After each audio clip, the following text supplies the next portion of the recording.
জনপ্রিয় cricket website ESPN ক্রিক info এশিয়ার সর্বকালের সেরা টি-20 একাদশ বেছে নিয়েছে,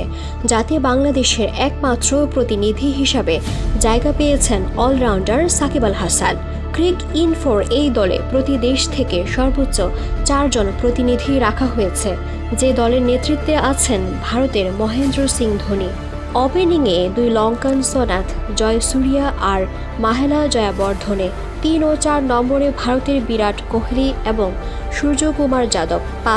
পাঁচে অধিনায়ক ও উইকেট রক্ষক আরেক ভারতীয় মহেন্দ্র সিং ধোনি, 6 নম্বরে বাংলাদেশের সাকিব আল হাসান, 7-এ পাকিস্তানের শহীদ আফ্রিদি, 8-এ আফগানিস্তানের রশিদ খান, 9-এ পাকিস্তানের উমর গুল, 10-এ ভারতের জাসপ্রীত বুমরাহ এবং 11 নম্বরে থাকছেন শ্রীলঙ্কার লাসিথ মালিঙ্গা, দ্বাদশ সদস্য পাকিস্তানের সাইদ আজমল।